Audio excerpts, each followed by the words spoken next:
maybe because I know he's a finance person, because from your answer, what you are saying is actually not factual.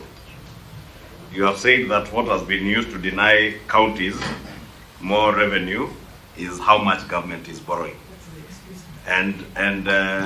Well, the excuse that you may is the excuse that the national government gives us when they are doing the CARA. And I'm saying because your vice chair is a finance person, he knows that is not factual. What is factual is that is not borrowing, is debt financing.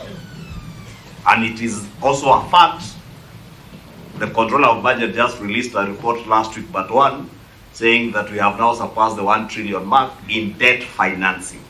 And that is what has a bearing as to how much money then is available to the counties. The other thing that is factual, true, the cost of living is going up and inflation and all that, and wages will definitely go up. And I would want to hear from you, where is a place for own source revenue for county governments? Because we are now all competing for resources at the center, but we never hear any governor or even the council speak about own source revenue. And I believe the spirit of devolution was also to encourage counties even to compete amongst themselves in raising revenue. Part of the other reason, Governor, Chairperson, why counties are finding themselves in problems is unrealistic estimates of your own source of revenue.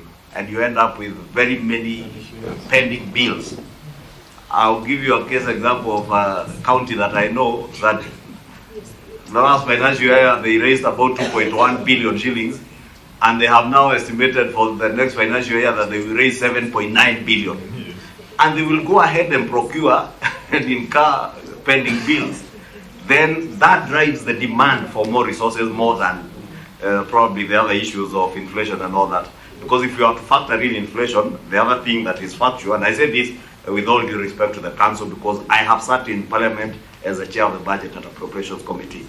Part of what is factored, and I'm certain even Senator Aaron or Senator Mukeni would have bear me witness, the cost of inflation is always factored. Always. Yeah. So that's why I challenge you that on that particular aspect, what you are telling us is not factual. I actually beg to differ, because you know very well that as much as we raise revenue in the country, sometimes we also borrow to pay debts.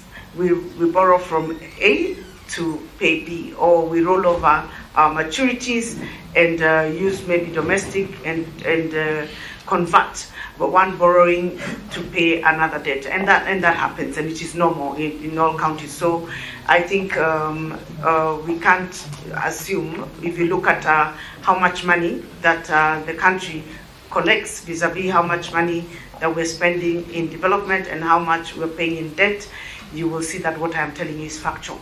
The second thing is, even in the national government, they have never achieved 100% of their revenue collection target. Half the time, and I come from a background of Treasury, I was there for over 15 years. In all those 15 years, or over 15 years I was there was no day we said we had achieved 100% of our revenue target.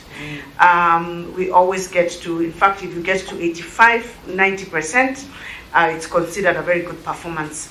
So it is not unusual also to find the same in the country, in the county governments. And I have said on the issue, this I've said before in Senate, I think one of the things that would cure our pending bills, and pending bills, Chair, does not only apply to county governments. Whereas county governments have a fraction of pending bills, I think our total pending bills are about 115 billion shillings. And out of that, you will find that one county will probably have 90, and the rest then have the spread of the little. And the largest bearer of the pending bills is the city of Nairobi, because of the previous local authorities and also the previous regimes. You will find that the national government's pending bills are in excess of 400 billion. So when we talk about pending bills and we talk about this financial management, let us be careful not to cast aspersions on the county governments at the expense or at the detriment of the expense of our reputation vis-a-vis the national, because Chair, some of us have the facts, and we will also respond with the facts. Thank you. Vice Chair, thank you very much.